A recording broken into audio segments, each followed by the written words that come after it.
Hello everyone. तो आज हम पढ़ने वाले हैं इसके बारे में, रियोलॉजी ऑफ फ्लूइड के बारे में। ठीक है, ठीक है।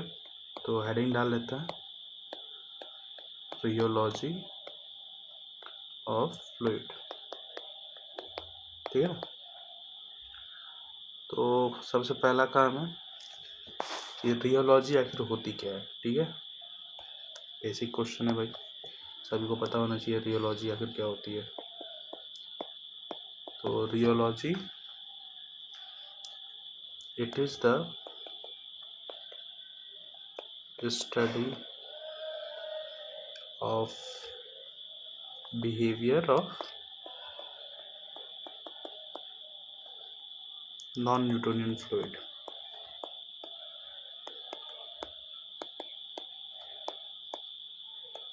ठीक है, study of behaviour of non Newtonian fluid. ठीक है, तो फ्लूइड जैसे कि अब नॉन न्यूटन बोला है, न्यूटोनियन फ्लूइड क्या होता है? न्यूटोनियन फ्लूइड उस टाइप के फ्लूइड जो कि न्यूटन लॉ को फॉलो का ओबे करता है। ठीक है, द फ्लूइड्स विच ओबे न्यूटन्स लॉ ऑफ विस्कोसिटी। ठीक है, जो कि होती है tau equals to u d you upon d by.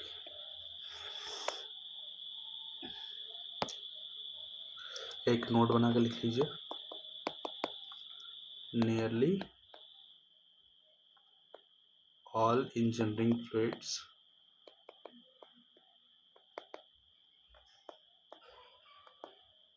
ओबे Newton's law of viscosity.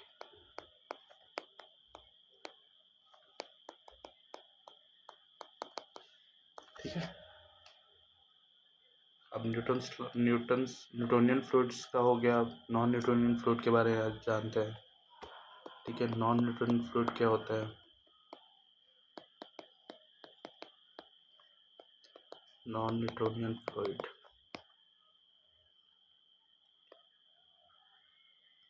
Fluids which do not obey Newton's law of viscosity।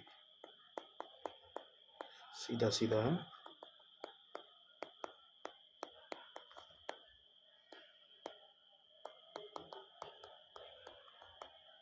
ऐसे फ्लूइड्स जो न्यूटन्स लॉ ऑफ विस्कोसिटी को फॉलो नहीं करते हैं। ठीक है, तो वो कहलाते हैं नॉन न्यूटोनियन फ्लूइड। ठीक है, तो न्यूटन्स लॉ ऑफ विस्कोसिटी के लिए जनरल फॉर्मूला होता है tau equals to mu D you upon D Y. ठीक है, और नॉन न्यूटोनियन फ्लूइड के लिए क्या होता है? Tau equals to, Newtonian fluid के लिए ये होता है, और नॉन न्यूटोनियन फ्लूइड के ये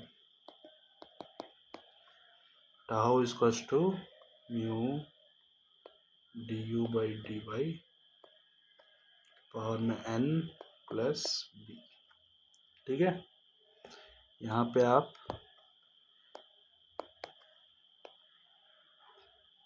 जो आपका b है और n जो है ये दोनों कॉन्स्टेंट्स होते हैं। ठीक है, अब इसको अगर आप थोड़ा सा एलाबोरेट करेंगे, tau equals to mu D you by D Y n to the power n minus 1 और D you by D Y. ठीक है, D you by D Y से मल्टीप्लाई और डिवाइड दोनों कर देंगे। ठीक है, प्लस बी, थोड़ा सा और एक्सपैंड कर दिए तो ये आ गया। ठीक है ना, अब ये आ गया। फिर तो ये इतना जो टर्म है आपका, इसको बोलते हैं म्यू एपरेंट, यानी कि एपरेंट विस्कोसिटी, है ना।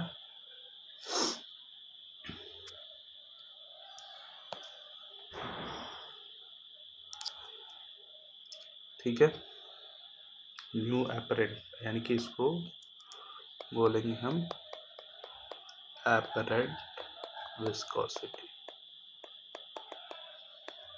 ठीक है, this is also called as power law behaviour. ठीक है, अब इस तरीके से तो फिर नया एक्सप्रेशन क्या हो जाएगा, tau is equals to mu apparent multiply by D you by D Y plus B, है ना। Tau apparent, tau equals to mu apparent multiply by D you by D Y plus B. तो एक तरह से Newtonian fluid वाले form में ही आ गया, है ना। अब अलग अलग टाइप के फ्लूइड के लिए अलग अलग एन और पी की वैल्यूज क्या होती हैं वो हम देखेंगे। ठीक है, तो पहले लिख लेते हैं, अगर यही न्यूटोनियन फ्लूइड होता तो इनिशियल आपका एक्सप्रेशन क्या है, tau equals to mu D you by D Y to the power N plus B, और ये आपका जनरल फॉर्म है, जनरल फॉर्म है। ठीक है, तो अगर आपका n इक्वल्स टू 1 होता है, एन बी इक्वल्स टू 0 होता है, केस 1 लिख लीजिए, तो ये आपका क्या हो जाएगा, इसको बोलेंगे आप Newtonian fluid.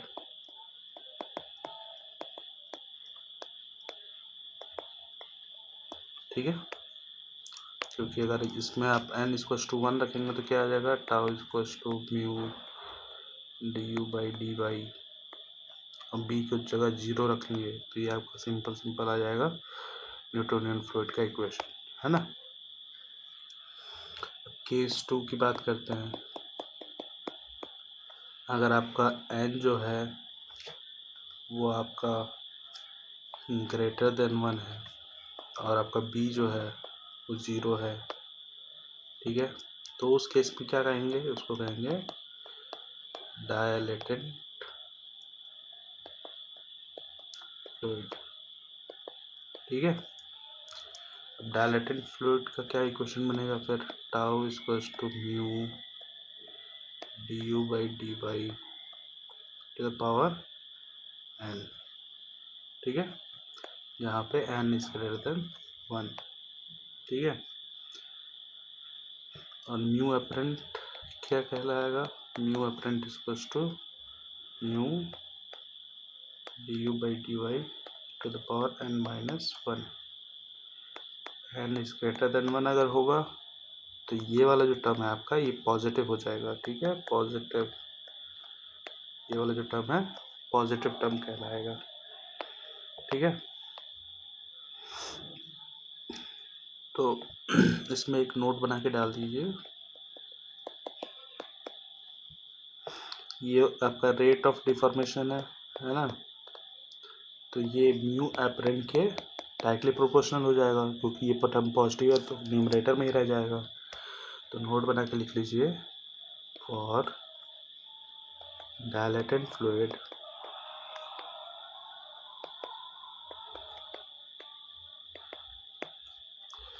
viscosity increases with increase in rate of deformation। ठीक है, कुछ एग्जांपल्स लिख लीजिए डायलेटेंट फ्लूइड के। एग्जांपल्स में क्या क्या आएंगे, आपका आएगा राइस स्टार्च, है ना, क्विक सैंड,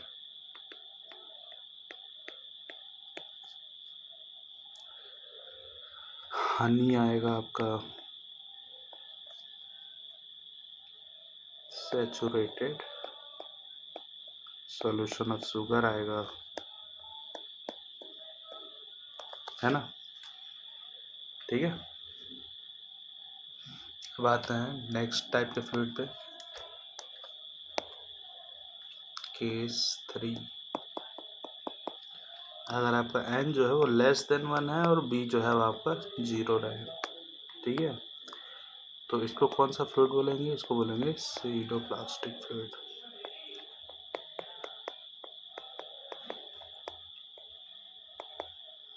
ठीक है। इसमें क्या होता है, इसमें है आपका apparent viscosity decreases with increase in rate of deformation।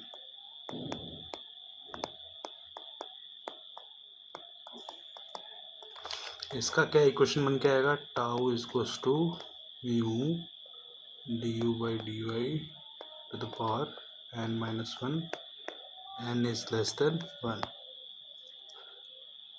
Mu apparent का क्या आ जाएगा, mu apparent is equals to mu D you by D y, यहाँ पे n होगा केवल, सॉरी,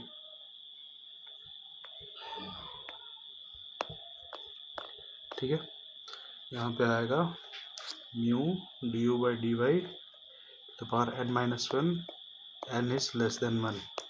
तो n अगर लेस देन 1 है तो ये वाली चीज़ जो है वो निगेटिव आएगी, ये जो है आपका ये वाला टर्म, ये आपका निगेटिव टर्म आएगा, ठीक है, निगेटिव पावर आएगा। तो म्यू अपरेंट जो है वो इन्वर्सली प्रोपोर्शनल टू हो जाएगा d you by D Y power n-1, ठीक है।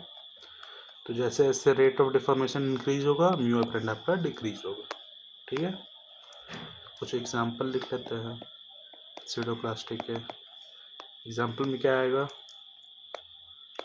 आपका ब्लड आएगा, मिल्क आएगा,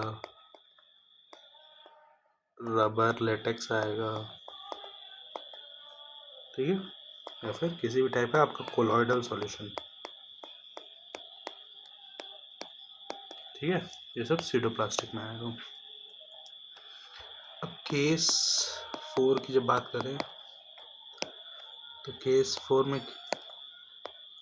क्या केस बनेगा, n जो है वो आपका इक्वल्स टू 1 होगा, लेकिन b जो है वो b जीरो नहीं होगा, b is not equals to 0, b की वैल्यू कुछ है होगी। तो आपका जनरल इक्वेशन क्या बन जाएगा, इसको कौन सा फ्लूइड बोलते हैं, इसको बोलते हैं बिंघम प्लास्टिक।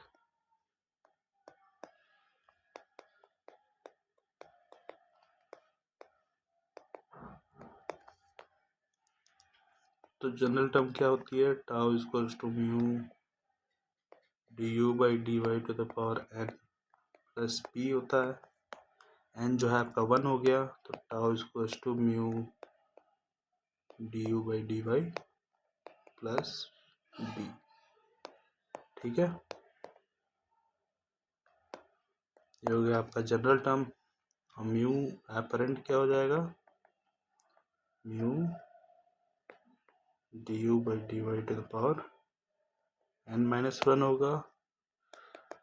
तो n जो है आपका n इक्वल्स टू 1 है, तो म्यू अपरेंट जो है आपका म्यू के बराबर हो जाएगा,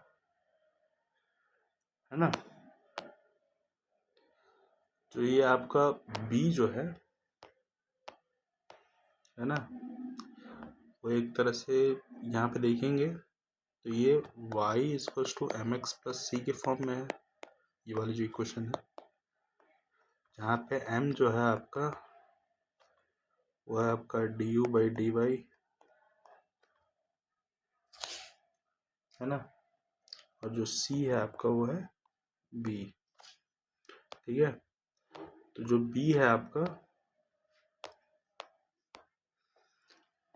b को एक तरह से हम लोग b को टाउ नॉट मान के चलते हैं, इनिशियल कंडीशन, ठीक है। इसको हम लोग बोलते हैं थ्रेशोल्ड शियर स्ट्रेस। ठीक है।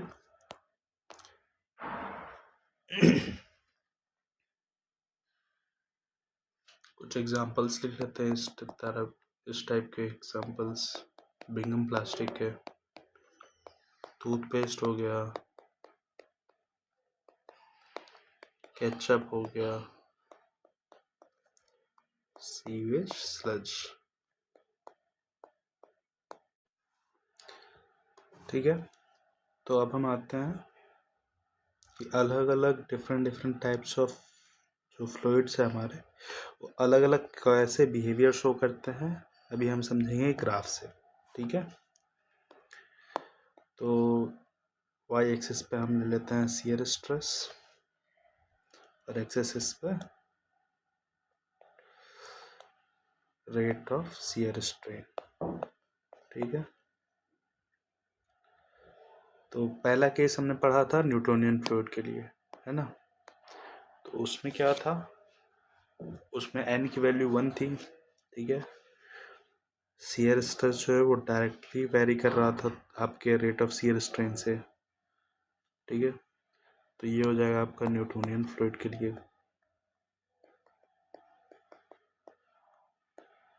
है ना। ठीक है। फिर हमने पढ़ा था डायलेटेंट फ्लूइड के लिए। ठीक है। n is greater than 1। ठीक है। तो जैसे जैसे आपका रेट ऑफ शियर स्ट्रेन जैसे जैसे बढ़ रहा था, आपका एपरेंट विस्कोसिटी इंक्रीज कर रहा था, और वो जो है आपका शियर स्ट्रेस भी इंक्रीज कर रहा था। तो इसका ग्राफ कुछ आएगा आपका ऐसा। ठीक है। ये हो गया आपका डायलेटेंट फ्लूइड के लिए, n इज ग्रेटर देन 1। ठीक है। फिर हमने पढ़ा था स्यूडोप्लास्टिक फ्लूइड के लिए। तो उसका क्या था, उसमें एपरेंट विस्कोसिटी जो है आपकी डिक्रीज कर रही थी। ठीक है। n इज लेस देन 1 के लिए। तो उसका ग्राफ कैसा आ जाएगा, उसका ग्राफ कुछ ऐसा आ जाएगा।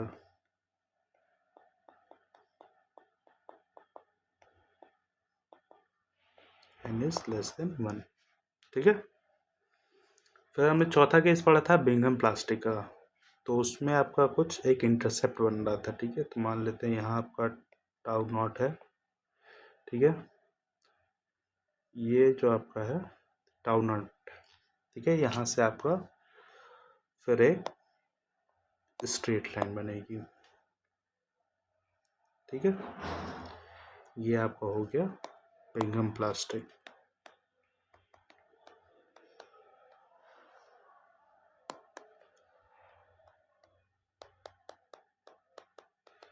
n is equals to 1 and b is equals to tau naught। ठीक है। तो ये हो गया आपका ग्राफ में कैसे वो बिहेवियर शो करता है, ग्राफिकल बिहेवियर। ठीक है।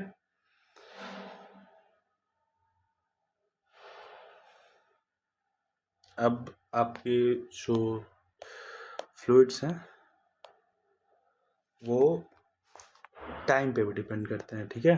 तो टाइम डिपेंडेंट फ्लो की अगर हम बात करें तो एक हेडिंग डाल लीजिएगा, टाइम डिपेंडेंट फ्लो। ठीक है। तो पहला आता है इसका थिक्सोट्रॉपिक फ्लूइड।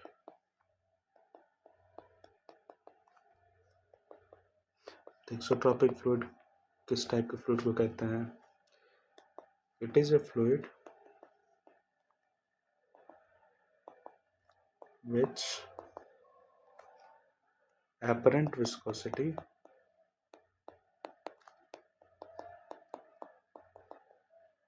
decreases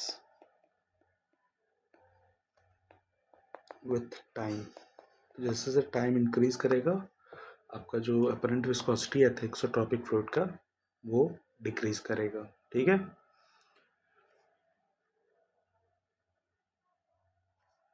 तो इसका ग्राफ कैसा बनेगा,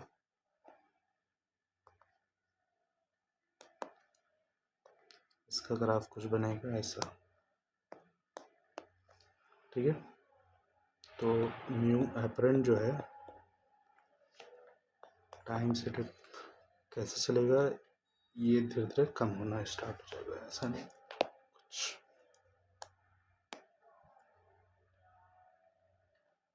ये हो गया आपका थिक्सोट्रोपिक फ्लूइड। कुछ एग्जांपल लिख लीजिए। पेंट हो गया, है ना, पॉलीमर सॉल्यूशन हो गया, ठीक है। अब दूसरे टाइप पे आते हैं। दूसरा आपका होता है rheopectic fluid.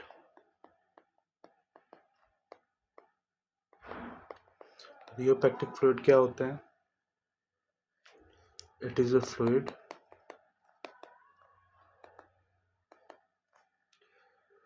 which apparent viscosity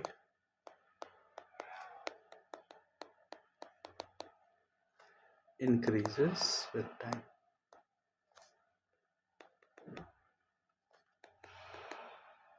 ठीक है। तो इसका ग्राफ कैसा बनेगा?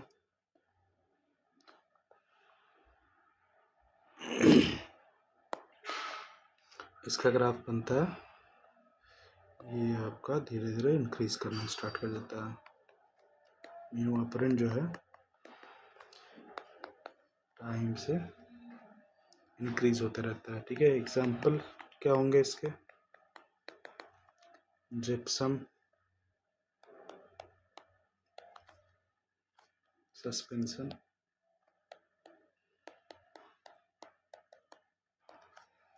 ठीक है। जैसे आप किसी किसी की हड्डियां टूट जाती हैं तो स्टार्टिंग में जो प्लास्टर ऑफ पेरिस लगाया जाता है, ठीक है, तो वो स्टार्टिंग में थोड़ा सा ढीला रहता है, ठीक है, लेकिन कुछ टाइम बाद वो ईंटे की तरह हार्ड हो जाता है, ठीक है। तो वो एक एग्जांपल है रियोपेक्टिक्स का, ठीक है।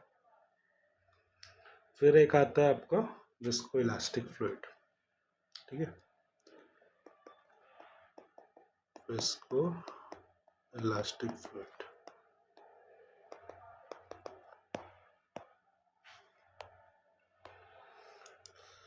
ये विस्को इलास्टिक क्यों कहते हैं? इसके नाम में ही है।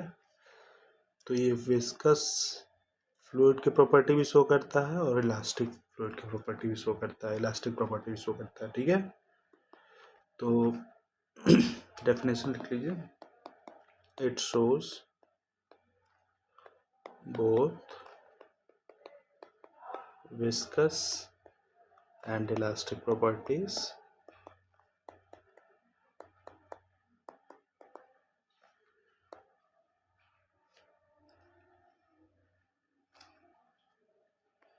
that's why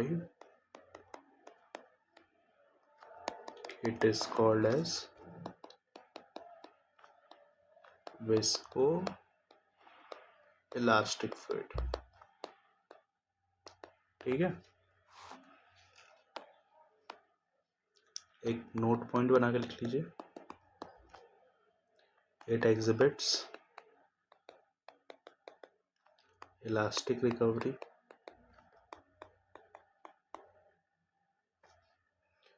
from deformation that occur during flow, but usually only part of the deformation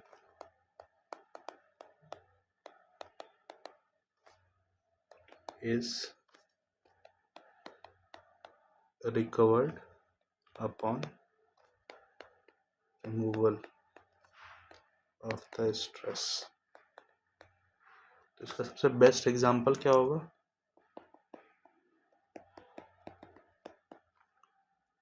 लोरडो, ठीक है। तो आपके घर में आटा होगा, ठीक है ना, तो जब हम उसको पानी के साथ मिक्स करते हैं, ठीक है, रोटी बनाने के लिए, तो देखो एक टाइम के बाद उसको थोड़ा सा अगर प्रेस भी करोगे, ठीक है, तो वो थोड़ा सा अपने वापस पुराने वाले फॉर्म में रिकवर करना चाहेगा। पूरी तरीके से नहीं, मतलब कुछ उसका सर्टेन पार्ट ही वो वापस आने की कोशिश करता है, ठीक है। तो वो होता है आपका इलास्टिक बिहेवियर भी होता है और साथ में विस्कस बिहेवियर भी शो करता है, ठीक है। ये इसका सबसे बेस्ट एग्जांपल है, ठीक है।